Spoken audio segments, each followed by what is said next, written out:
नमस्कार दोस्तों, आज हम समझेंगे कि जब सरकार किसी को जेल भेजने पर पूरी तरह से अड़ जाती है तो फिर कोर्ट के सामने बंद लिफाफे का ब्रह्मास्त्र आखिर क्यों निकाल लेती है। ये सील बंद लिफाफा या फिर बंद लिफाफा आखिर है कौन सी बला। जैसे ही सील बंद लिफाफा किसी के खिलाफ कोर्ट में सरकार लेकर के आ जाती है तो आरोपी का बचना मुश्किल ही नहीं नामुमकिन हो जाता है। और जब इंडियन एक्सप्रेस के संपादक ने इस पर मजाक कर दिया तो बीजेपी सरकार के मंत्रियों के चेहरे क्यों धुआं हो गए। आज के इस वीडियो में सरकार के बंद लिफाफे वाले हथियार को हम आप सबके सामने खोलेंगे। तो चलिए शुरू करते हैं। दोस्तों, सील बंद लिफाफा ये जो शब्द है ये अदालती कार्रवाई में इस्तेमाल होता है। सील बंद लिफाफा यानी कि एक ऐसा डॉक्यूमेंट जिसे सरकार दूसरे पक्ष के साथ शेयर नहीं करना चाहती।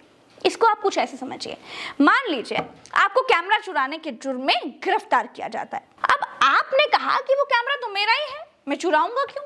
सरकार बोली कि बिल दिखाओ।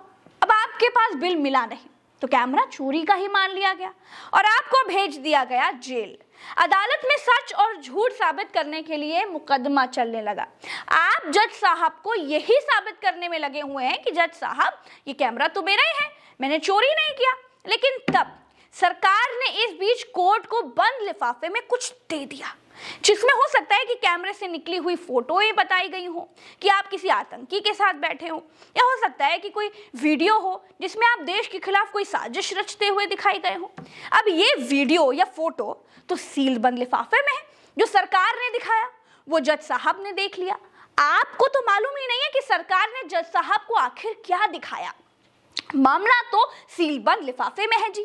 मतलब आपके खिलाफ ऐसा सबूत सरकार पेश कर रही है जिसके बारे में आपको कुछ पता ही नहीं है।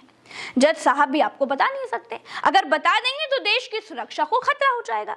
तो सील बंद लिफाफा आपको बिना कोई मौका दिए, आपकी बिना जानकारी के आपको मुजरिम साबित करने का एक हथियार है।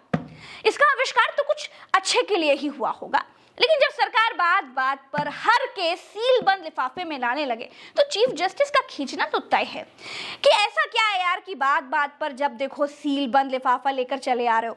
इसीलिए अभी कुछ दिन पहले चीफ जस्टिस ऑफ इंडिया ने कहा है कि सील बंद लिफाफे में जानकारी देने से प्राकृतिक न्याय के सिद्धांतों का उल्लंघन होता है। सील बंद लिफाफे में जवाब देना याचिकाकर्ता को अंधेरे में रखने जैसा है। दोस्तों, सील बंद लिफाफा तब लाया जाता है जब जानकारी लीक होने का डर होता है। मतलब लिफाफा सील बंद होता है, अगर किसी ने खोल दिया तो पता चल जाता है। इससे खुफिया सबूत सार्वजनिक होने का टेंशन खत्म हो जाता है। अदालत जब तक नहीं चाहती है तब तक लिफाफे के भीतर क्या है ये दूसरी पार्टी को नहीं बताया जाता है। ये ठीक वैसे ही है जैसे किसी का कैंसर का इलाज चल रहा है और उसे बताया गया है कि तुम्हें जुकाम के इलाज के लिए अस्पताल में भर्ती कराया गया है। तो मसला ये हो जाता है कि जब सामने वाले को मालूम ही नहीं है कि उसके ऊपर आखिर आरोप क्या लगे हैं तो वो अपना बचाव कैसे कर सकता है। यही ईडी की कार्रवाई में होता है। ईडी ये बताती ही नहीं है कि आरोपी के खिलाफ आखिर कौन कौन सी धाराएं लगी हैं, इसीलिए आरोपी जमानत ले नहीं पाता है। इसीलिए कहते हैं कि जो ईडी की लपेटे में आ जाए वो कम से कम 6 महीने के लिए तो गया समझो। अब मालूम ही नहीं है कि आरोप क्या है तो जज साहब से जमानत कैसे मांगोगे। सुप्रीम कोर्ट के चीफ जस्टिस DY चंद्रचूड़ ने इसीलिए एक बार ये कह भी दिया था कि मैं व्यक्तिगत रूप से सील बंद लिफाफों के खिलाफ हूँ। होता यह है कि हम वो देखते हैं जो मामले से जुड़ा दूसरा पक्ष नहीं देख पाता है, हम उसे दिखाए बिना मामले का फैसला कर लेते हैं। ये मूल रूप से न्यायिक प्रक्रिया के उलट है।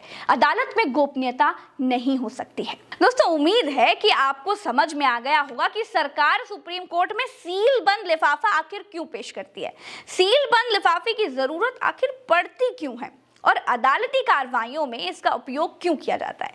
तो दोस्तों, जानते रहेंगे तो जीतते रहेंगे, इसीलिए जानना बिल्कुल भी मत छोड़िए। प्रज्ञा मिश्रा के एनालिसिस वीडियो जरूर देखिए। आज के लिए इतना ही, चलते हैं। राम राम, दुआ सलाम, जय हिंद। चैनल को सब्सक्राइब करना मत भूलिएगा। हमारे चैनल को ज्वाइन जरूर कर लीजिएगा, वो भी नाम मात्र फीस के साथ। नमस्कार, जय हिंद, जय भारत।